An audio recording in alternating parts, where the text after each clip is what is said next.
कुछ किताबें आपको केवल ज्ञान नहीं देती, बल्कि आत्मा को छू जाती है। दी प्रॉफिट यानी एक पैगंबर एक ऐसी काव्यात्मक रचना है जो जीवन, प्रेम, दुख, स्वतंत्रता और मृत्यु जैसे विषयों पर गहन दृष्टिकोण देती है। ये किताब कोई उपदेश नहीं देती, ये मनुष्य की आत्मा की गहराई से निकलती आवाज है। आइए शुरू करते हैं। अध्याय 1, जहाज का आगमन। अध्याय 1, the coming of the ship. कहानी की शुरुआत होती है अल मुस्तफा नामक एक साधक से। वो 12 वर्षों से एक दूर देश ओरफलीज में रह रहा है। हालांकि वो वहां का नागरिक नहीं, फिर भी वो लोगों के दिलों में बस गया है।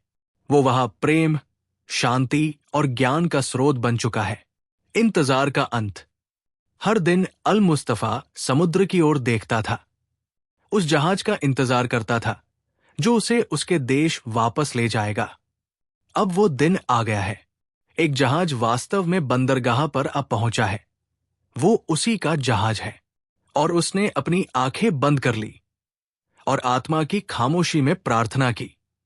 अंत और आरंभ, ये सिर्फ विदाई नहीं है, ये एक यात्रा का समापन और दूसरे की शुरुआत है।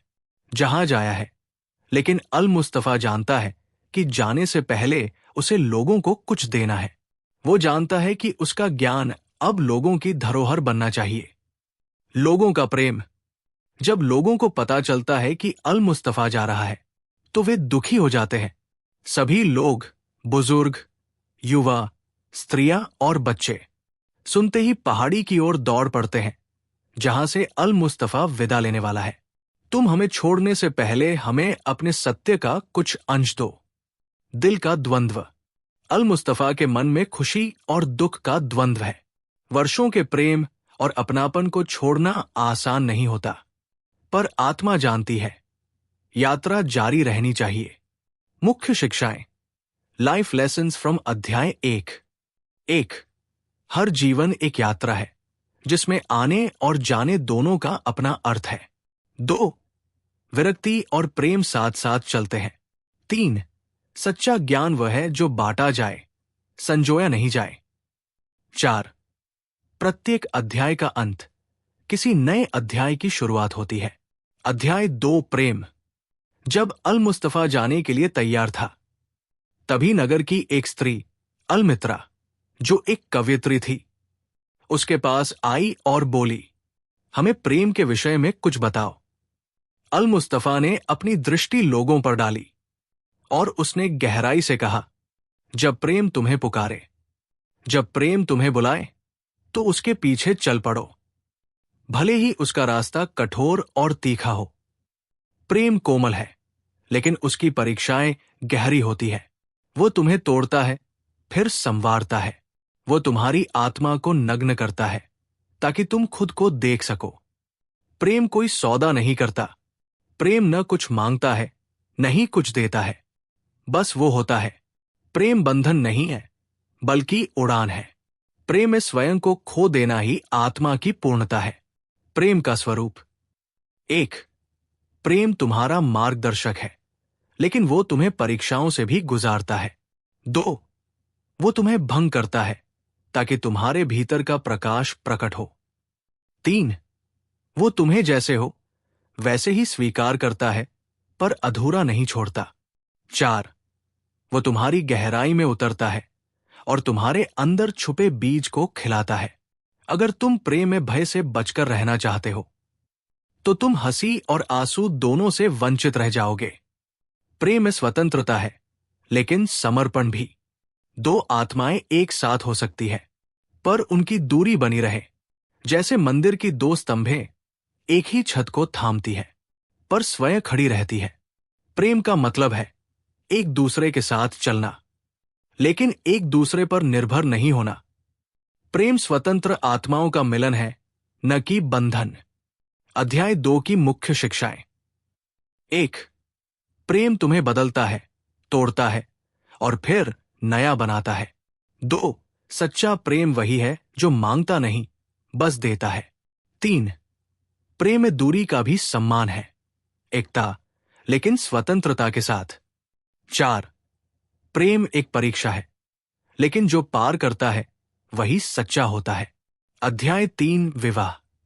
जब अल मुस्तफा ने प्रेम के विषय में कहा तो नगर की एक और स्त्री आगे आई और बोली, हमें विवाह के बारे में बताओ। अल मुस्तफा मुस्कराया और कहने लगा, विवाह आत्मा का मिलन, लेकिन स्वतंत्रता का सम्मान। तुम एक साथ जन्मे हो और सदा एक साथ रहोगे। तुम एक ही ईश्वर के सान्निध्य में रहोगे, लेकिन तुम्हारे बीच कुछ दूरी बनी रहनी चाहिए।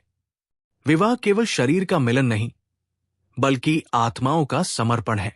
दो व्यक्ति एक हो सकते हैं, लेकिन उन्हें अपनी स्वतंत्रता नहीं खोनी चाहिए। विवाह में सामंजस्य, लेकिन एकरूपता नहीं। एक दूसरे से प्रेम करो, पर प्रेम की बेड़ियां मत बनाओ। प्रेम एक बहती नदी की तरह होनी चाहिए, ना कि एक बंधी हुई डगर।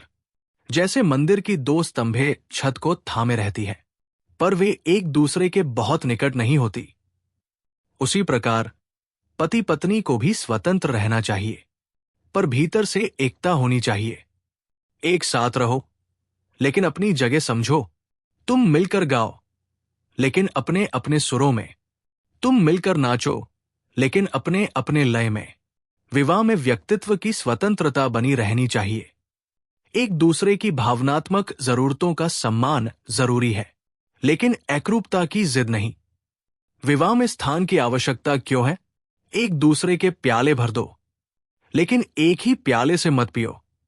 हर रिश्ता तब मजबूत बनता है जब उसमें स्वास्थ्यप्रद दूरी और सम्मान होता है। विवाह का उद्देश्य एक दूसरे को पूर्ण बनाना नहीं, बल्कि मिलकर विकास करना है। अध्याय 3 की मुख्य शिक्षाएं। 1. विवाह आत्मा का मिलन है, लेकिन स्वतंत्रता के साथ। 2. सच्चा दाम्पत्य वही है जहां प्रेम में सम्मान और दूरी दोनों हो। 3. एकरूपता से ज्यादा जरूरी है सामंजस्य। 4. विवाह एक बंधन नहीं, एक साझा यात्रा है। अध्याय 4 बच्चे। विवाह पर विचार के बाद एक स्त्री ने अपने नवजात शिशु को उठाते हुए पूछा, हमें बच्चों के बारे में बताइए। अल मुस्तफा ने उस बच्चे को देखा और फिर सभी से कहा, बच्चे तुम्हारे माध्यम से आते हैं, लेकिन तुम्हारे नहीं होते। तुम्हारे बच्चे तुम्हारे नहीं हैं, वे जीवन की खुद की इच्छा के बेटे बेटियां हैं। बच्चे तुम्हारे जरिए इस दुनिया में आते हैं, लेकिन वे तुम्हारी मालिकियत नहीं हैं। वे तुम्हारे साथ रहते हैं, पर उनकी आत्मा स्वतंत्र होती है। तुम उन्हें प्रेम दे सकते हो, लेकिन अपने विचार नहीं थोप सकते। तुम उन्हें प्रेम दे सकते हो, लेकिन अपनी सोच नहीं दे सकते। वे अपनी स्वयं की सोच और आत्मा के साथ जन्म लेते हैं। वे आने वाले कल के अतिथि हैं, जिसे तुम नहीं देख सकते, भले ही वे तुम्हारे घर में रहते हैं। बच्चों को गाइड करो, नियंत्रित नहीं। तुम तीर हो, और तुम्हारे बच्चे धनुष से छोड़े गए तीर। जीवन तुम्हारे धनुष को खींचता है और बच्चों को अपने लक्ष्य की ओर भेजता है। तुम्हारा कार्य है सही दिशा देना, ना कि उन्हें अपनी मर्जी से चलाना। पालन पोषण नहीं, पोषण और प्रेरणा दो। ईश्वर को तुम पर गर्व है जब तुम बच्चों की तरह निर्दोष और स्वतंत्र बनते हो। उन्हें संस्कार दो, लेकिन स्वतंत्रता भी। उन्हें प्यार से पोषित करो, लेकिन उनकी रूह को खुला छोड़ दो। अध्याय 4 की मुख्य शिक्षाएं। 1. बच्चे जीवन की अभिव्यक्ति है, तुम्हारी संपत्ति नहीं। 2. बच्चों को प्रेम दो, लेकिन नियंत्रण नहीं। 3. उन्हें जीवन के लिए तैयार करो, अपने लिए नहीं। 4. वो तुम्हारे जरिए आए हैं, पर अपनी राह खुद चुनेंगे। अध्याय 5 देना। जब बच्चों पर अल मुस्तफा ने अपनी बात पूरी की, तब नगर का एक धनवान व्यक्ति आगे आया और बोला, हमें देने, दान के बारे में बताइए। अल मुस्तफा शांत स्वर में मुस्कराया और बोला, सच्चा देना वो है जो हृदय से हो। तुम केवल तभी सच में देते हो जब तुम स्वयं को देते हो। वस्तुएं देना पर्याप्त नहीं, बल्कि तुम्हारा मन, भावना और आत्मा भी उस दान में होना चाहिए। जो प्रेम से देता है वो ईश्वर को देता है। देना संपन्नता की निशानी नहीं, आवश्यकता की पहचान है। बहुत लोग हैं जो थोड़ा सा ही रखते हैं, फिर भी सब कुछ दे देते हैं। सच्चा दाता वह है जिसके पास कम है, लेकिन फिर भी वो खुले दिल से देता है। जो केवल अधिकता से देता है, वो व्यापार करता है, पर जो कमी में भी देता है, वो प्रेम करता है। देने में झिझक नहीं होनी चाहिए। देते समय मुस्कुराओ, क्योंकि मुस्कान भी तुम्हारा एक उपहार है। दान दबाव में नहीं, बल्कि आनंद में होना चाहिए। जो कुछ तुम हो, वही सबसे बड़ा उपहार है। देने का सही तरीका क्या है? 1. बिना अपेक्षा के दो। 2. छुपाकर दो, दिखावे के बिना। 3.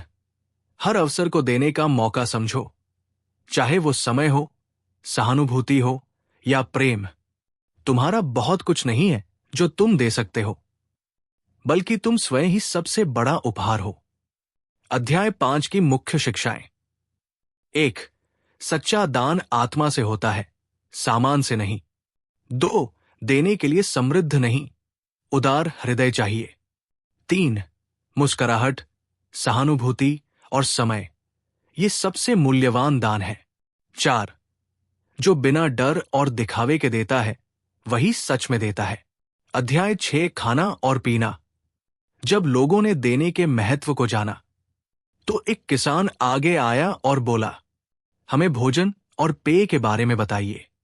अल मुस्तफा ने कहा, भोजन केवल शरीर का पोषण नहीं, आत्मा की पूजा है। जब तुम भोजन करते हो, तो ध्यान रहे कि तुम धरती की कृपा और परमात्मा की कृपा को ग्रहण कर रहे हो। भोजन को सिर्फ शरीर की भूख नहीं समझना चाहिए, बल्कि इसे आभार की क्रिया मानना चाहिए। हर निवाला, हर घूंट प्रकृति का उपहार है। भोजन के पीछे का परिश्रम याद रखो। जब तुम भोजन लो, तो उन किसानों की स्मृति में झुको, जिन्होंने बीज बोया, पानी दिया और उसे तैयार किया। भोजन में केवल स्वाद नहीं होता, बल्कि त्याग, श्रम और प्रेम भी समाहित होता है। हर अन्न के दाने में कई लोगों का अदृश्य योगदान होता है। खाने पीने में संतुलन और सजगता जरूरी है। अपने भोजन को प्रेम और संतुलन के साथ ग्रहण करो, ना कि लालच और आदत के साथ। अत्यधिक भोजन तुम्हें नीरस और भारी बना सकता है, और अत्यल्प भोजन तुम्हारे शरीर को कमजोर कर सकता है। संतुलन ही जीवन की कला है। भोजन भी एक आध्यात्मिक क्रिया है। तुम जब भोजन करते हो, तो परमात्मा को अपने भीतर आमंत्रित करते हो। इसलिए आभार, श्रद्धा और ध्यान के साथ भोजन करना चाहिए। इसे रसना का सुख नहीं, बल्कि ईश्वर से जुड़ाव का साधन मानना चाहिए। अध्याय 6 की मुख्य शिक्षाएं। 1. भोजन केवल पेट भरने का माध्यम नहीं, प्रकृति के प्रति आभार है। 2. हर निवाले में श्रमिकों का, किसानों का और प्रकृति का योगदान छिपा होता है। 3. खाने पीने में संतुलन और सजगता आवश्यक है। 4. भोजन एक आध्यात्मिक अनुभव भी हो सकता है, यदि उसे ध्यानपूर्वक लिया जाए। अध्याय 7 काम। जब अल मुस्तफा ने भोजन की महिमा बताई, तो एक श्रमिक उठ खड़ा हुआ और बोला, हमें काम के बारे में बताइए। अल मुस्तफा ने अपने चारों ओर खेतों, समुद्र और पर्वतों को देखा, फिर गहराई से बोला, काम आत्मा का प्रकट रूप है। काम प्रेम को दृश्य रूप देना है। जब तुम प्रेम से काम करते हो, तो वो तुम्हारी आत्मा की मुस्कान बन जाता है। काम सिर्फ जीविका का साधन नहीं है, बल्कि आत्मा की पूजा है। यदि तुम्हारा काम प्रेम से नहीं भरा, तो वो बोझ बन जाता है। काम करना धरती और जीवन से एक होना है। काम करके तुम खुद को प्रकृति की लय में पाते हो। जब तुम खेत जोतते हो, तो तुम प्रकृति से संपर्क में होते हो। जब तुम निर्माण करते हो, तो तुम ईश्वर के सृजन की तरह रचते हो। काम में आलस्य अपवित्रता है। बेकार बैठना तब तक पाप है, जब तक तुम्हारे भीतर कुछ रचने की सामर्थ्य हो। काम न करने का मतलब है कि तुम जीवन की ऊर्जा को नकार रहे हो। हर हाथ, हर मन, हर आत्मा कुछ न कुछ देने और करने के लिए बनी है। काम को भक्ति की तरह करो। जब तुम ईंटें जोड़ो तो ऐसा जोड़ो जैसे एक मंदिर बना रहे हो। तुम्हारा काम चाहे कितना भी छोटा क्यों न हो, अगर वो श्रद्धा और प्रेम से किया गया है तो वो महान बन जाता है। अध्याय 7 की मुख्य शिक्षाएं। 1. काम आत्मा की रचना है, वो प्रेम को साकार करता है। 2. हर कार्य यदि प्रेम से किया जाए तो ईश्वर की उपासना बन सकता है। 3. बेकार बैठना आत्मा के विरुद्ध है, हर मनुष्य रचना के लिए बना है। 4. काम को बोझ नहीं, अवसर समझो खुद को दुनिया में प्रकट करने का माध्यम। अध्याय 8 आनंद और दुख। काम पर बात समाप्त हुई तो एक महिला ने पूछा, हमें आनंद और दुख के बारे में बताइए। अल मुस्तफा ने गहरी नजर से आकाश की ओर देखा और बोला, आनंद और दुख एक ही आत्मा के दो चेहरे। तुम्हारा आनंद तुम्हारा दुख है जो नकाब उतारकर हंस रहा है। जहां गहरा दुख होता है वही भविष्य में गहरा आनंद छिपा होता है। जैसे एक बर्तन जितना ज्यादा खोखला किया जाए उतना ही अधिक वो आनंद से भर सकता है। दुख आत्मा की सफाई है। जब तुम दुख झेलते हो तो समझो कि तुम्हारा हृदय साफ किया जा रहा है। दुख हमें विनम्र बनाता है, हमें अपने भीतर की गहराई से जोड़ता है और वही गहराई आनंद को समेटने के लिए तैयार होती है। आनंद और दुख एक दूसरे के पूरक, दोनों साथ साथ चलते हैं। जब एक तुम्हारे साथ बैठा होता है तो दूसरा तुम्हारे बिस्तर पर सो रहा होता है। जीवन में कभी केवल आनंद नहीं होता और कभी केवल दुख नहीं होता। दोनों एक ही वृत्त के दो छोर हैं। दुख के बिना आनंद अधूरा है। जिस प्रकार बीज को फूटने के लिए धरती चीरनी पड़ती है, उसी तरह आनंद के जन्म से पहले दुख का गर्भ जरूरी होता है। जो व्यक्ति कभी रोया नहीं वो सच्ची हंसी को समझ नहीं सकता। अध्याय 8 की मुख्य शिक्षाएं। 1. आनंद और दुख एक ही आत्मा के दो पहलू हैं। एक के बिना दूसरा अधूरा है। 2. दुख हमें गहराई देता है, आनंद हमें ऊंचाई देता है। 3. जो जितना गहरा दुख समझता है उतना ही गहरा आनंद अनुभव करता है। 4. दोनों को अपनाओ क्योंकि दोनों जीवन के शिक्षक हैं। अध्याय 9 घर। आनंद और दुख की गहराई को सुनने के बाद नगर का एक राजमिस्त्री आगे आया और बोला, हमें हमारे घरों के बारे में बताइए। अल मुस्तफा ने उत्तर दिया, घर तुम्हारी बड़ी आत्मा की छोटी सी अभिव्यक्ति है। तुम्हारा घर तुम्हारा बड़ा शरीर है जो धूप और चांदनी में तुम्हारे स्नेह और शांति को संजोए रहता है। घर केवल ईंट और पत्थर नहीं बल्कि तुम्हारे अस्तित्व का विस्तार है। वो तुम्हारे सपनों का छायापथ है। क्या तुम्हारा घर तुम्हें बांधता है या उड़ने देता है? क्या तुम्हारा घर आराम का स्थान है या ऐसा पिंजरा जो तुम्हारी उड़ान रोकता है? अगर तुम्हारा घर तुम्हारे विचारों को कैद करता है तो वो आश्रय नहीं, बांधने वाली दीवारें बन जाता है। लेकिन यदि वह तुम्हें सुकून और उड़ान दोनों देता है तो वही सच्चा घर है। घरों को बनाओ प्रेम से, डर से नहीं। तुम दीवारें बनाते हो डर से, चोरी, मौसम, लोगों से, लेकिन क्या तुमने कभी प्रेम की दीवारें बनाई? घर वो है जहां से तुम खुलकर जी सकते हो, ना कि छिपकर। डर के लिए नहीं, सुरक्षा और स्नेह के लिए घर बनाओ। घर स्थिरता नहीं, खुलापन होना चाहिए। घर की खिड़कियां खुली रखो ताकि हवा, प्रकाश और आकाश तुम्हारे भीतर बह सके। घर को ऐसा बनाओ जो तुम्हारी आत्मा को छोटा न करे बल्कि उसे नया विस्तार दे। उसमें आकाश के सपने और धरती की जड़ें दोनों होनी चाहिए। अध्याय 9 की मुख्य शिक्षाएं। 1. घर केवल स्थान नहीं, आत्मा की एक स्थिति है। 2. सच्चा घर वही है जो तुम्हें संजोए लेकिन बांधे नहीं। 3. डर और भोग की बजाय प्रेम और खुलेपन से घर रचो। 4. एक घर वो नहीं जो तुम्हारे पास है बल्कि वो है जहां तुम अपने असली स्वरूप में जी सकते हो। अध्याय 10 वस्त्र। घर की बात पूरी हुई तो एक बुनकर वीवर ने प्रश्न किया, हमें वस्त्रों के बारे में बताइए। अल मुस्तफा ने उसकी ओर देखा और शांत स्वर में कहा, वस्त्र शरीर का आवरण, आत्मा का नहीं। तुम्हारे वस्त्र तुम्हारे शरीर को ढकते हैं, पर वे तुम्हारी आत्मा को छू नहीं सकते। वस्त्र शरीर की रक्षा करते हैं, लेकिन आत्मा की पहचान नहीं बन सकते। जो व्यक्ति केवल वस्त्रों से खुद को पहचानता है, वो भीतर की सच्चाई से दूर है। वस्त्र आवश्यक है, लेकिन उनमें मत खो जाना। कुछ लोग हैं जो सूर्य और वायु की स्वतंत्रता को वस्त्रों से अधिक महत्व देते हैं। जिस तरह अत्यधिक वस्त्र शरीर को जकड़ लेते हैं, वैसे ही अत्यधिक सजावट आत्मा को ढक देती है। वस्त्रों में सौंदर्य हो सकता है, पर सादगी में गहराई होती है। वस्त्रों का असली उद्देश्य ढकना नहीं, सजगता जगाना। तुमने जब पहली बार वस्त्र पहने, तो तुम्हारे भीतर की मासूमता छिप गई। वस्त्र हमें समाज में मर्यादा और गरिमा देते हैं, लेकिन साथ ही झूठी छवि भी बना सकते हैं। सच्ची सुंदरता तब है जब वस्त्र तुम्हें नहीं ढकते, बल्कि तुम्हारे भीतर के प्रकाश को निखारते हैं। वस्त्र सरल हो ताकि तुम हल्के रहो।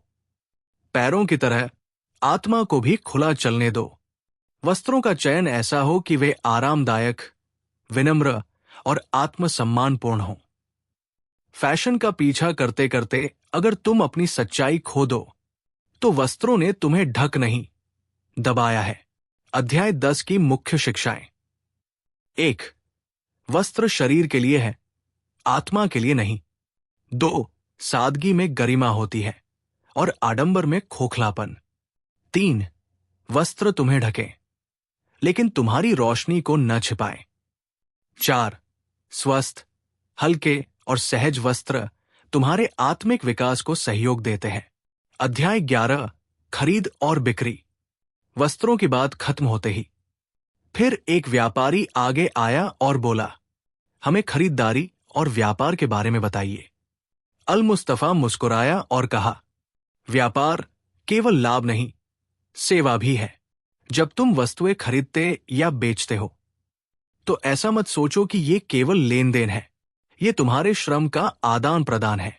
व्यापार केवल पैसा कमाने का माध्यम नहीं, बल्कि एक दूसरे की जरूरतों को पूरा करने का जरिया है। जब तुम ईमानदारी से कुछ बेचते हो, तब तुम सेवा करते हो समाज की। खरीदते समय करुणा रखो, बेचते समय न्याय। जब तुम किसी से सौदा करते हो, तो ये न सोचो कि तुम चतुर हो, बल्कि सोचो कि तुम इंसान हो। खरीदार और विक्रेता को चाहिए कि एक दूसरे की भावनाओं, परिश्रम और जरूरतों का सम्मान करें। सच्चा व्यापार ईमानदारी, समर्पण और संतुलन से होता है। धन का उद्देश्य संतुलन, संग्रह नहीं। कुछ लोग इतने लालची होते हैं कि उनका धन उन्हें खा जाता है। पैसा माध्यम है, उद्देश्य नहीं। जरूरत से ज्यादा संग्रह करना समाज की संपत्ति को रोकना है। व्यापार में आत्मा भी हो। जब तुम बाजार में हो, तो ऐसा हो जैसे मंदिर में हो, क्योंकि हर लेन देन में भगवान का अंश है। हर सौदे में अगर नैतिकता और करुणा जुड़ी हो, तो व्यापार एक आध्यात्मिक कार्य बन जाता है। अध्याय 11 की मुख्य शिक्षाएं। 1. व्यापार सेवा है, केवल लाभ नहीं। 2. ईमानदारी से खरीदो और बेचो, यही संतुलन है। 3. धन का उद्देश्य उपयोग है, ना कि संग्रह। 4. व्यापार में भी आत्मा और करुणा होनी चाहिए। अध्याय 12 अपराध और दंड। जब व्यापार की बातें पूरी हुई, तो शहर का एक न्यायाधीश, जज, आगे आया और बोला, हमें अपराध और दंड के बारे में बताइए। अल मुस्तफा ने गहराई से उसकी आंखों में देखा और कहा, कोई भी व्यक्ति पूरी तरह दोषी नहीं होता। जब कोई व्यक्ति अपराध करता है, तो वो पूरे समाज की छाया लेकर ऐसा करता है।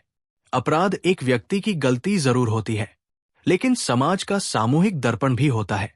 इसलिए हमें आलोचना से पहले आत्मचिंतन करना चाहिए। अपराध आत्मा की असंतुलन की अभिव्यक्ति। जब तुम्हारा हृदय सत्य से भटकता है, तो वो अधर्म की ओर झुकता है। हर अपराध के पीछे होती है कोई अधूरी जरूरत, डर या दर्द। इसलिए दंड से पहले समझना जरूरी है कि क्यों अपराध हुआ।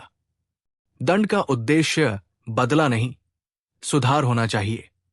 तुम दंड देते हो क्योंकि तुमने भी कभी वही किया है या उसकी लालसा की है, पर तुम्हें अवसर नहीं मिला। अगर हम दंड को सुधार का माध्यम बनाएं, तो अपराधी भी मानवता में लौट सकता है। न्याय तब होता है जब हृदय दया से भरा हो और आंखें सच्चाई से। समाज को खुद को भी देखना होगा। जब कोई गिरता है तो समझो कि वो अकेला नहीं गिरा, उसके साथ कुछ तुम्हारा हिस्सा भी गिरा। अपराधी को केवल अलग ना करो, बल्कि सोचो कि क्या हम सब भी कहीं ना कहीं दोषी हैं। अध्याय 12 की मुख्य शिक्षाएं। 1. अपराध केवल एक व्यक्ति की गलती नहीं, समाज का भी प्रतिबिंब है। 2. अपराध के पीछे कोई अधूरी पीड़ा या भूख होती है। 3. दंड का उद्देश्य प्रतिशोध नहीं, सुधार होना चाहिए। 4. हर अपराध हमें आत्मनिरीक्षण का अवसर देता है।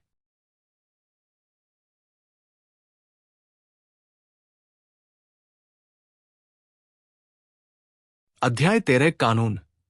जब अपराध और दंड पर चर्चा समाप्त हुई तो नगर के एक वकील ने पूछा, हमें कानूनों के बारे में बताइए। अल मुस्तफा ने शांत स्वर में कहा, अगर मनुष्य सच्चाई से जीता तो कानून की जरूरत न होती। अगर लोग अपने दिलों की बात सुने तो उन्हें कोई कानून नहीं चाहिए होगा। जब लोग अंतरात्मा की आवाज सुनकर चलते हैं तो बाहरी नियमों की आवश्यकता नहीं होती। कानून अक्सर डर के कारण बनाए जाते हैं। कानून तुम्हें बांधता है ताकि तुम स्वच्छंद न हो जाओ, लेकिन यह भी सच है कि वह तुम्हारी उड़ान को रोक देता है। कई बार कानून रक्षा के नाम पर मनुष्य की आजादी को दबा देता है। सच्चा कानून वह है जो अंदर से आता है। तुम अपनी आत्मा में छिपे न्याय को सुनो, वही सबसे बड़ा कानून है। बाहरी कानून तुम्हें सजा देता है, लेकिन आंतरिक कानून तुम्हें सुधारता है।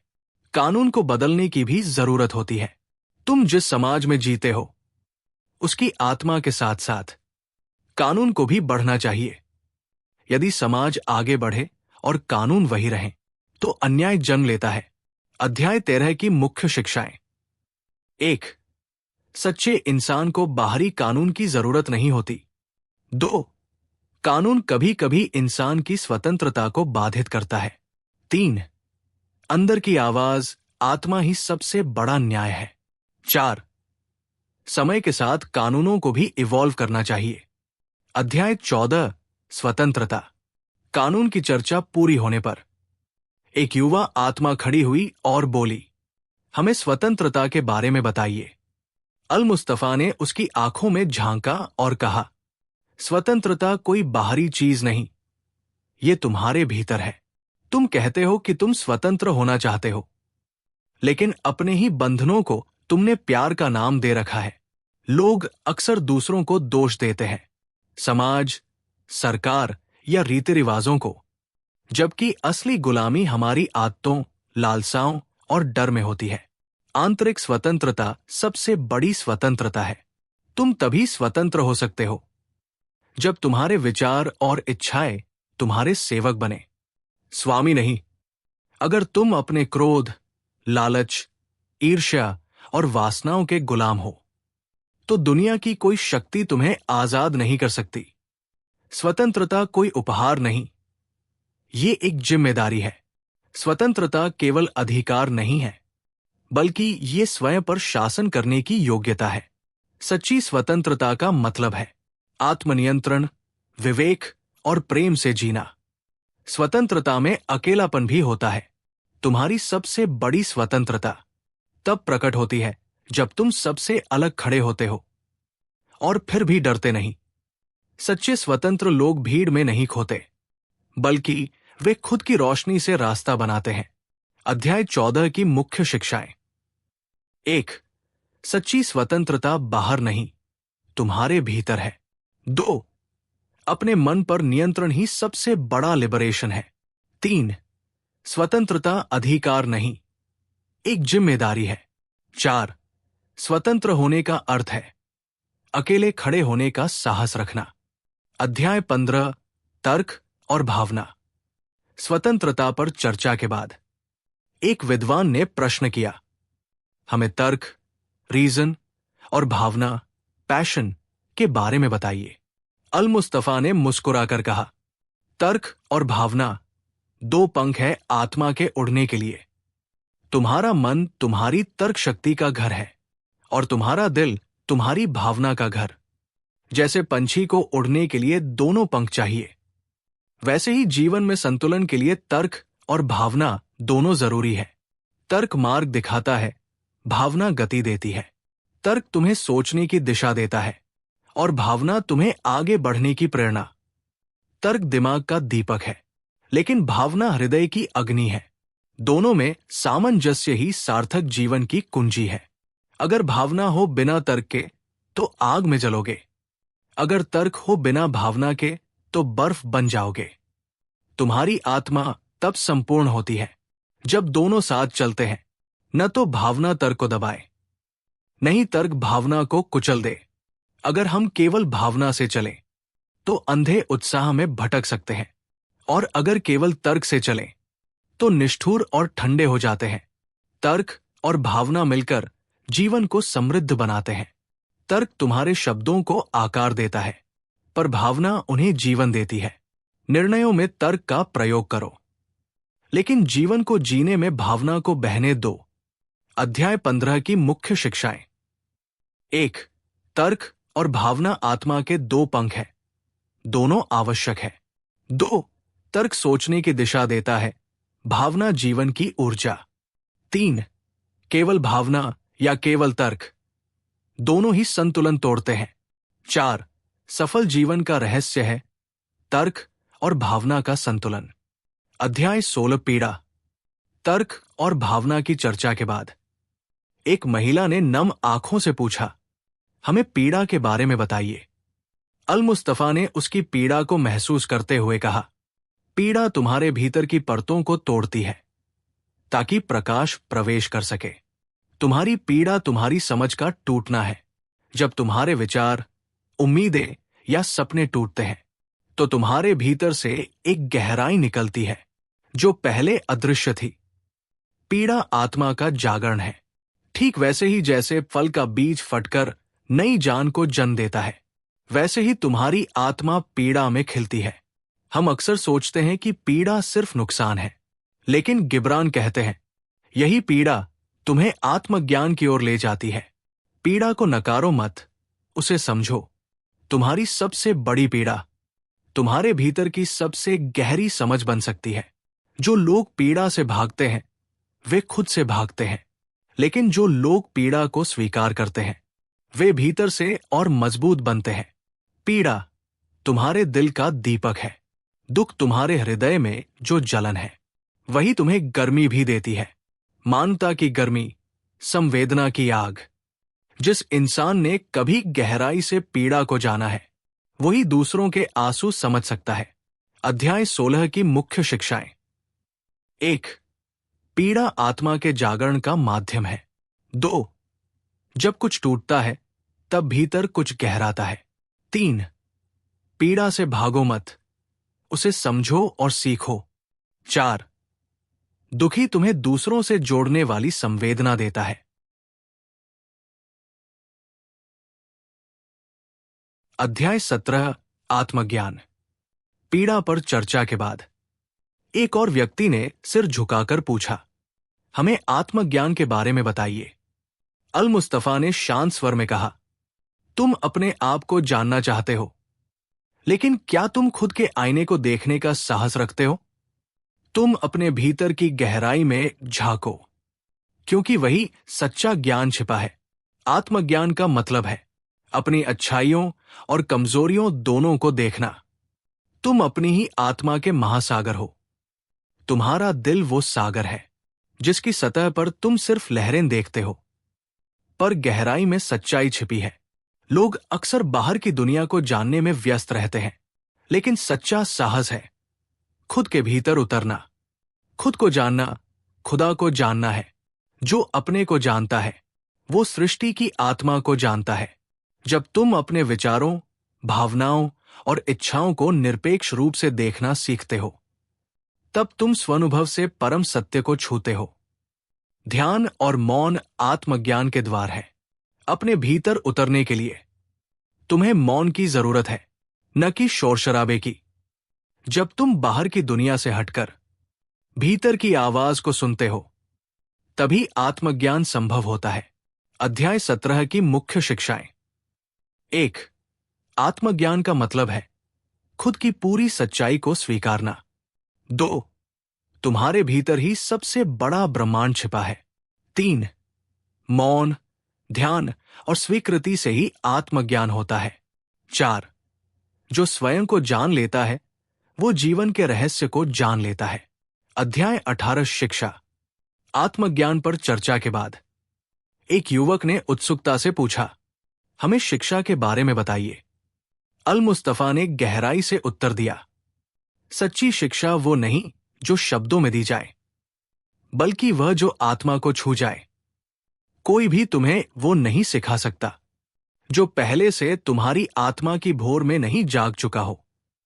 मतलब, शिक्षा केवल बाहर से कुछ भरना नहीं है, बल्कि भीतर के ज्ञान को जगाना है।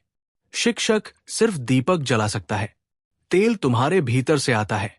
एक बुद्धिमान शिक्षक तुम्हें अपने ज्ञान की गुफाओं में नहीं ले जाता, बल्कि तुम्हें तुम्हारी अपनी आत्मा की दहलीज पर खड़ा करता है।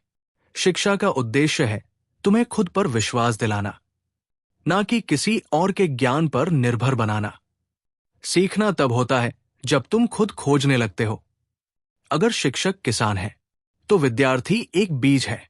बीज की अपनी प्रकृति होती है।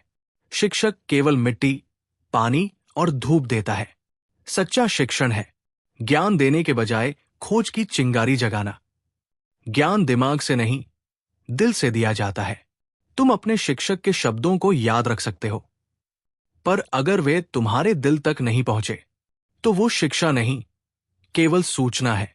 इसलिए शिक्षा में सच्चाई, करुणा और मौन की शक्ति भी शामिल होनी चाहिए। अध्याय 18 की मुख्य शिक्षाएं। 1. शिक्षा का मकसद है तुम्हारे भीतर के ज्ञान को जागृत करना। 2. शिक्षक सिर्फ रास्ता दिखाता है, चलना तुम्हें खुद होता है। 3. सीखना खोज है, रट्टा नहीं। 4. जब ज्ञान दिल को छुए तभी वो शिक्षा कहलाती है। अध्याय 19 मित्रता। शिक्षा पर चर्चा के बाद एक युवक ने मुस्कुराकर पूछा, हमें मित्रता के बारे में बताइए। अल मुस्तफा ने उसकी आंखों में देखा और कहा, मित्रता आत्माओं की निःशब्द समझ है। तुम्हारा मित्र तुम्हारी आवश्यकताओं का उत्तर है। एक सच्चा मित्र वही होता है जो तुम्हारे शब्दों से ज्यादा तुम्हारी खामोशी को समझे। मित्रता आनंद का बांटना है, बोझ नहीं। मित्रता तब नहीं है जब तुम अपना दुख दूसरों पर डाल दो, बल्कि तब है जब तुम अपने सुख को बांट दो। मित्रता का उद्देश्य दर्द की साझेदारी नहीं, बल्कि जीवन की सुंदरता को एक साथ जीना है। मित्र को आदर्श मत बनाओ, उसे स्वतंत्र रखो। मित्र की आत्मा को मत छुओ, क्योंकि उसका दिल सिर्फ समय और जीवन की चाल से ही खुलता है। दोस्ती का मतलब स्वतंत्रता देना है, ना कि दबाव या स्वार्थ। कम बोलो, ज्यादा महसूस करो। जब तुम अपने मित्र के साथ हो तो अपने दिल को खोलो, ना कि सिर्फ अपनी जुबान को। सच्चे मित्र के साथ मौन भी संगीत जैसा होता है। अध्याय 19 की मुख्य शिक्षाएं। 1. मित्रता आत्मा की चुपचाप समझ है। 2. मित्र के साथ सिर्फ दुख नहीं, सुख भी साझा करो। 3. सच्ची मित्रता स्वतंत्रता देती है, न कि अधिकार जताती है। 4. मित्रता में मौन भी उतना ही मूल्यवान है जितना संवाद। अध्याय 20 बातचीत। मित्रता पर चर्चा के बाद एक कवि ने पूछा, हमें बातचीत के बारे में बताइए। अल मुस्तफा ने मुस्कुराकर उत्तर दिया, बातचीत आत्मा की आवाज है। जब तुम बोलते हो तो तुम्हारे विचारों की लहरें तुम्हारे होठों से बाहर आती है। तुम्हारी बातचीत तुम्हारे भीतर की गहराइयों को उजागर करती है। अधिकतर लोग बोलते नहीं, वे केवल दोहराते हैं। बहुत से लोग सिर्फ वही कहते हैं जो पहले से समाज ने सिखाया होता है, पर सच्चा बोलना वही है जो दिल की गहराई से निकले। बोलने से पहले सोचना जरूरी है, वरना शब्द केवल शोर बन जाते हैं। मौन भी संवाद का हिस्सा है। तुम्हारे मौन में भी अक्सर वो बातें होती हैं जो शब्दों से ज्यादा स्पष्ट होती है। मौन का अर्थ कमजोरी नहीं, बल्कि बुद्धिमत्ता है। बात वही करो जो आत्मा को छू जाए। तुम्हारे शब्द फूलों जैसे होने चाहिए जो सुनने वालों के दिल में सुगंध छोड़ जाएं। बात करना सिर्फ जानकारी देना नहीं, बल्कि संबंध बनाना है। अध्याय 20 की मुख्य शिक्षाएं। 1. सच्ची बातचीत आत्मा से होती है, रटे हुए शब्दों से नहीं। 2. बोलने से पहले सोचो, क्योंकि शब्द तीर बन सकते हैं। 3. मौन भी एक उच्चतम संवाद है। 4. तुम्हारे शब्दों में प्रेम, करुणा और सच्चाई होनी चाहिए।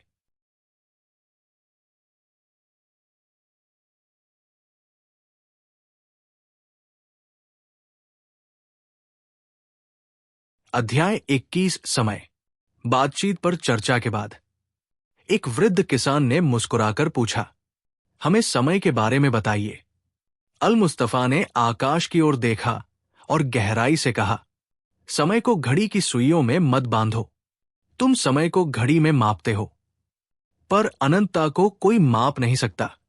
समय कोई रेखा नहीं है, बल्कि एक गहरा महासागर है जिसमें हम सभी बह रहे हैं।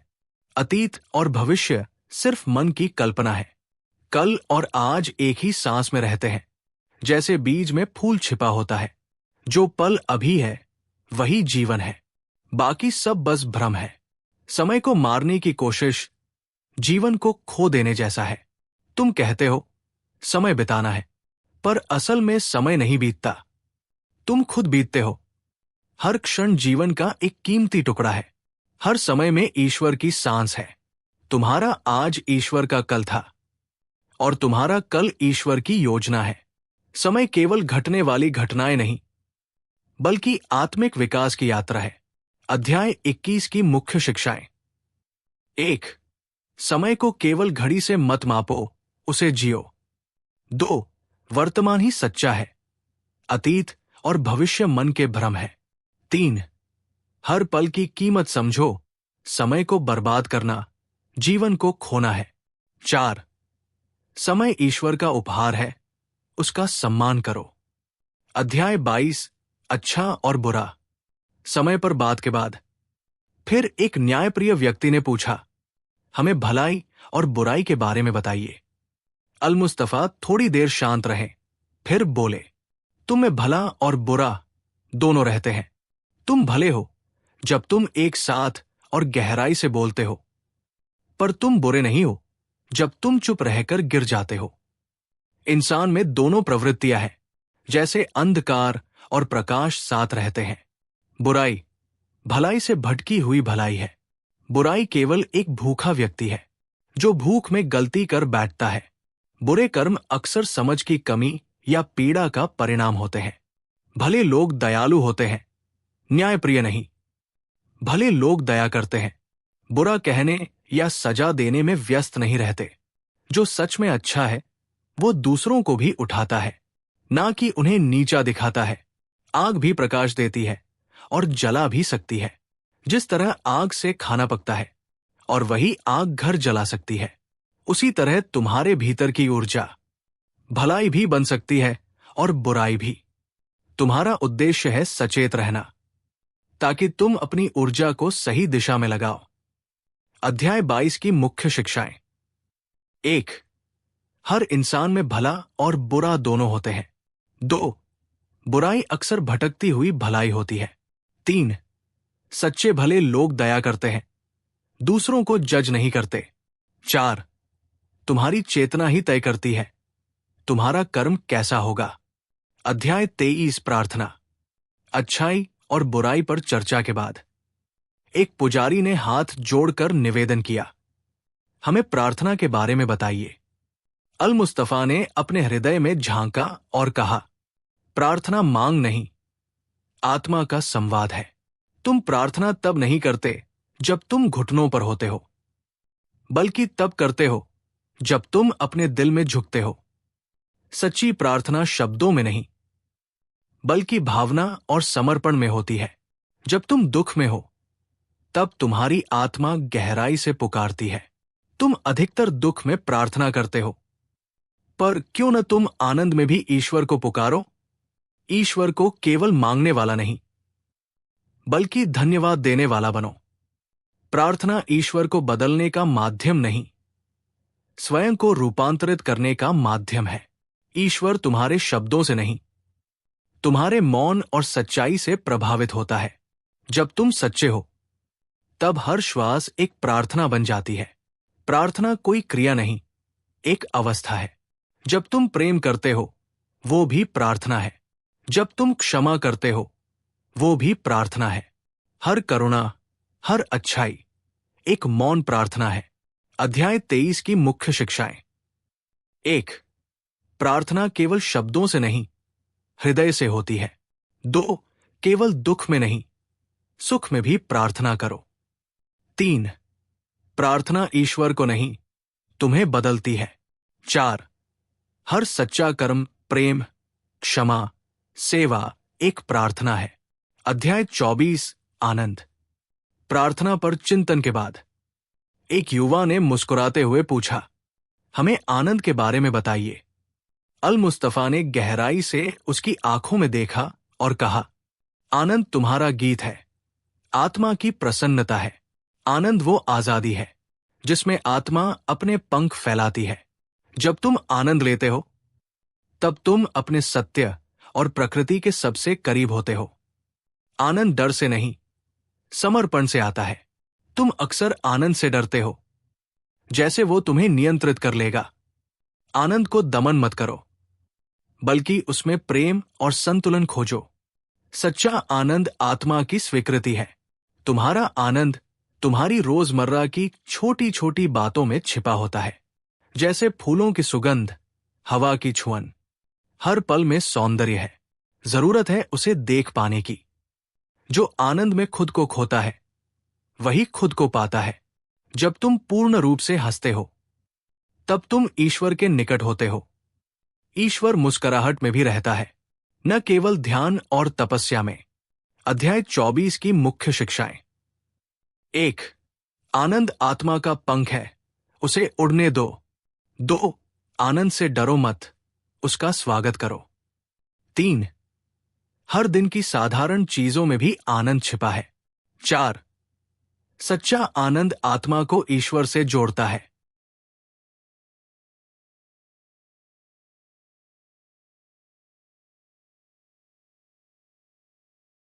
अध्याय 25 सौंदर्य। आनंद पर संवाद के बाद एक कवि ने श्रद्धा से पूछा, हमें सौंदर्य के बारे में बताइए। अल मुस्तफा ने मुस्कुराते हुए कहा, सौंदर्य कोई वस्तु नहीं, एक अनुभव है। सौंदर्य न तो तुम्हारे चेहरे पर होता है और न ही वस्त्रों में, वो तुम्हारी आंखों की गहराई में होता है। सच्चा सौंदर्य देखे जाने में नहीं, बल्कि अनुभव किए जाने में है। सौंदर्य जीवन का प्रतिबिंब है। सौंदर्य जीवन है जब वो अपनी पवित्रता के साथ चलता है। वो एक नदी की तरह बहता है, कभी शांति से, कभी गर्जना से, पर सदैव सच्चा। जो लोग सौंदर्य को नहीं देखते, वो खुद खोए हुए हैं। तुम कहते हो सौंदर्य दिल को घायल कर देता है, पर असल में सौंदर्य सिर्फ तुम्हारी बंद आंखों को खोलता है। सौंदर्य चोट नहीं देता, वो तो जागृति लाता है। सौंदर्य तुम्हारे भीतर है, बाहर नहीं। वो फूलों में नहीं, बल्कि तुम्हारी मुस्कान में है। तुम्हारे भाव, करुणा और प्रेम, यही तुम्हारा असली सौंदर्य है। अध्याय 25 की मुख्य शिक्षाएं। 1. सौंदर्य देखा नहीं, महसूस किया जाता है। 2. सच्चा सौंदर्य बाहर नहीं, भीतर होता है। 3. सौंदर्य जीवन की लय में समाहित होता है। 4. जब तुम प्रेम से देखते हो, हर चीज सुंदर बन जाती है। अध्याय 26 धर्म। सौंदर्य पर गहन विचार के बाद एक पुजारी ने फिर से झुककर निवेदन किया, अब हमें धर्म के बारे में बताइए। अल मुस्तफा की आंखों में गहराई थी और स्वर में शांति। धर्म कोई पंथ नहीं, आत्मा की हर सांस है। क्या तुम्हारा धर्म सिर्फ मंदिर में घुटनों पर झुकना है? नहीं, तुम्हारा जीवन ही तुम्हारा धर्म है। धर्म कोई एक दिन की साधना नहीं, बल्कि हर दिन की जागरूकता है। जब तुम खेत में काम करते हो, वो भी धर्म है। जब तुम प्रेम करते हो, रोटी बनाते हो, बच्चे को सुलाते हो, वो सब धर्म है। धर्म केवल ग्रंथों या पूजा में नहीं, बल्कि सच्चे जीवन में है।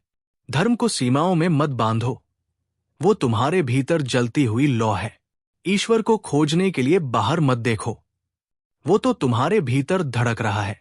धर्म वह पुल है जो तुम्हें तुम्हारे स्वयं के केंद्र तक ले जाता है। धर्म भय नहीं, प्रेम है। अगर तुम्हारा धर्म तुम्हें डराए, तो वो धर्म नहीं, बंधन है। सच्चा धर्म मुक्ति देता है, ना कि भय। अध्याय 26 की मुख्य शिक्षाएं। 1. धर्म केवल पूजा नहीं, जीने की कला है। 2. हर कर्म जब प्रेम से हो, वो धर्म है। 3. ईश्वर को बाहर मत ढूंढो, वो तुम्हारे भीतर है। 4. धर्म से डर नहीं, प्रेम पैदा होना चाहिए। अध्याय 27 विदाई। जब अल मुस्तफा ने धर्म पर अपने अंतिम शब्द कहे, तब लोगों ने देखा उसका जहाज आ चुका था। उसकी वापसी की घड़ी आ गई थी। लोगों की आंखों में आंसू थे, पर अल मुस्तफा मुस्कुरा रहा था। मेरा समय अब समाप्त हुआ, अल मुस्तफा ने कहा। मैंने जो कुछ कहा, वो मेरी आत्मा की धड़कन थी। वो कहता है, मेरे शब्दों को पत्थरों पर मत खोदना, बल्कि अपने जीवन में जीना। वो चला गया, पर पीछे छोड़ गया अमर सत्य। मैं चला जाऊंगा, पर मेरा प्रेम तुम्हारे दिलों में रहेगा। उसकी विदाई कोई अंत नहीं थी, बल्कि एक नई शुरुआत। जहाज धीरे धीरे दूर चला गया। जैसे ही जहाज क्षितिज पर गया, लोगों की आंखों में आंसू और दिलों में शांति थी। उन्होंने न केवल एक भविष्यवक्ता को विदा किया, बल्कि अपने भीतर की आवाज को। अध्याय 27 की मुख्य शिक्षाएं। 1. हर यात्रा का अंत एक नई यात्रा की शुरुआत होती है। 2. शब्द से अधिक मूल्य अनुभव का है। 3. सच्चा ज्ञान विदाई में भी प्रेम छोड़ जाता है। 4. प्रवक्ता चला गया, पर उसका सत्य हर आत्मा में जीवित है। अंतिम संदेश, द प्रॉफेट की आत्मा। तुम्हारा जीवन ही सबसे बड़ा धर्म ग्रंथ है।